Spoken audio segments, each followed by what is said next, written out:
आपको बोलना है बगलों के अपनी कविता का नाम क्या है? बगलों के। अब आगे बढ़ते हैं, यहां से शुरू करते हैं। नभ में माने सुनो, एक बार मैं बता रहा हूं, फिर अर्थ बताऊंगा, फिर आपको बोलना है। नभ में ने आकाश में, नभ में ने आकाश में, ऐसे बोलना है। नभ में ने आकाश में, सही है। अब यहाँ लिखा है बगलों के, बगलों के ने बगलों की, बगलों की। अब बगलों के ने बगलों की। पांति बांधे ने पंक्ति, पंक्ति पांति बांधे ने पंक्ति। आकाश में बगलों की पंक्ति, आकाश में बगलों की पंक्ति, आकाश में बगलों की पंक्ति। पंख माने उड़ रही है या उड़ रही है, तो आकाश में बगलों की पंक्तियां उड़ रही हैं। आकाश में बगलों की पंक्तियां उड़ रही हैं। आकाश में बगलों की पंक्तियां उड़ रही हैं। हो गया? आकाश में बगलों की पंक्तियां उड़ रही हैं। आकाश में बगलों की पंक्तियां उड़ रही हैं। आगे बढ़े। जो जो जो जो कवि की आंखों को तो ऐसे बोल सकते हैं, वे पंक्तियां कवि की आंखों को वे पंक्तियां कवि की आंखों को चुराई लिए जाती, दिख रहा है, अपनी ओर आकर्षित कर रही है। वे पंक्तियां कवि की आंखों को अपनी ओर आकर्षित कर रही हैं। वे बगलों की पंक्तियां कवि को किस ओर आकर्षित कर रही है? अर्थात कवि उनकी ओर आकर्षित हो रहा है। तो यहाँ लिखेंगे अर्थात कवि, बोलो टकटकी लगाकर उन्हें देख लगाकर देख रहा है। किसे देख रहा है? बगलों की पंक्ति को। अब नीचे चलते हैं, देखो नभ, नभ यानी आकाश में, नभ यानी आकाश में, नभ यानी आकाश में।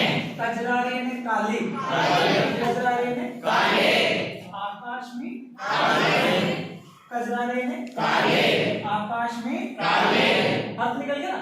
आकाश में काले बादल, आकाश में काले बादल, आकाश में काले बादल की छाया, आकाश में काले बादलों की छाया फैल रही है। आकाश में काले बादलों की छाया फैल रही है। लाइन समझ में आएगी नहीं? किसमें? आकाश में कजरारे में और बादले में बादलों की क्या फैल रही है? छाया फैल रही है। आकाश में काले बादलों की छाया फैल रही है। 3 लाइनें होगी। अब आगे बढ़ते हैं। सायंकाल की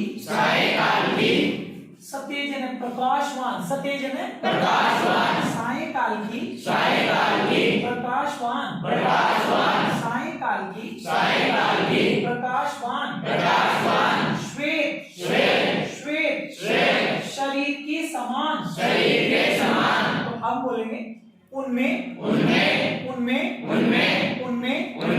बगलों की पंक्तियां, उनमें बगलों की पंक्तियां, सायंकाल की प्रकाशवान, श्वेत शरीर के समान, तैरती हुई प्रतीत हो रही है। अर्थ निकल रहा है कि उन बादलों में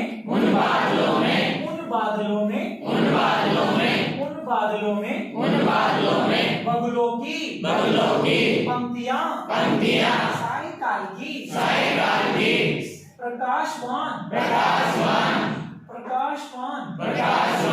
श्वेत शरीर के समान तैरती हुई प्रतीत हो रही है। जो कवि को अपनी जो कवि को अपने अपने आकर्षण से या आकर्षण के जो कवि को अपने आकर्षण के जाल में धीरे धीरे बांध रही है। जो कवि को अपने आकर्षण के जाल में धीरे धीरे बांध रही है। जो कवि को अपने आकर्षण के जाल में धीरे धीरे बांध रही है। ठीक है। कवि चाहता है कि कौन चाहता है? कवि चाहता है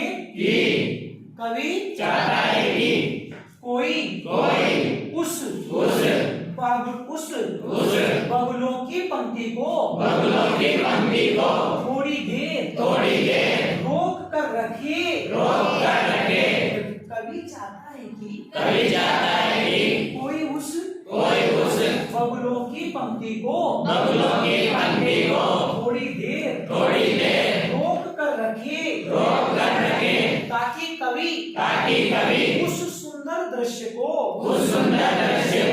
अधिक देर तक देख सके। ताकि कवि उस सुंदर दृश्य को अधिक देर तक देख सके। अब आगे बढ़ते हैं। आकाश में बगुलों की पंक्तियां आकाश में बगुलों की पंक्तियां कवि की आंखों को चुराए लिए जा रही हैं। अर्थात बगुलों की पंक्तियां कवि को अपनी ओर आकर्षित कर रही है। अब ध्यान से देखना। सबसे पहले अगर हम भाषा की बात करें तो भाषा कौन सी आएगी? वह भावों के अनुकूल। कैसे है? तो भावानुकूल। कैसी है?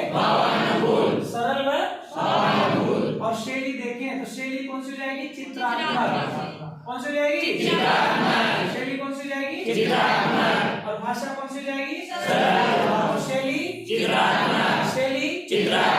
जहां पंक्तियों को पढ़ने पर अगर अर्थ तुरंत समझ में आ जाए तो समझ लेना वहां गुण होता है प्रसाद। कौन सा होता है? तो इस पद्य में कौन सा गुण है? प्रसाद गुण। कौन सा गुण है? प्रसाद गुण। कौन सा गुण है? प्रसाद गुण। अब यहाँ अलंकारों में देखें। किसमें देखें? अलंकारों में देखें तो एक तो मानवीकरण आ जाएगा। कौन सा आ जाएगा? क्योंकि प्रकृति के जड़ पदार्थों पर जब मानव की क्रियाओं का क्या किया जाता है तो उसे मानवीकरण अलंकार कहा जाता है। तो मानवीकरण अलंकार हो गया। कौन सा हो गया? एक हो गया रूपक। कौन सा हो गया? एक हो गया अनुप्रास। कौन सा हो गया? अनुप्रास। अब यानी वो होले दिख रहा था ना? होले तो कौन सा हो जाएगा? अब इधर देखिए विशेष में अगर देखें तो भाषा कौन सी हुई? सरल व भावों के अनुकूल। शैली कौन सी हुई? चित्रात्मक होगी। और गुण कौन सा हो गया? क्योंकि जहाँ अर्थ सरलता से समझ में आ जाए, पढ़ने पर तुरंत समझ में आ जाए, उस गुण को क्या कहते हैं? ये होगी ना। अब अलंकारों में देखें तो सबसे पहले प्रकृति के जड़ पदार्थों पर जब मानव की क्रिया का क्या किया जाता है तो उसे मानवीकरण अलंकार कहा जाता है। और ये दूसरा कौन सा हो जाएगा? तीसरा कौन सा हो जाएगा? और चौथा पुनरुक्ति। ये समझ में आयो कि ना आयो?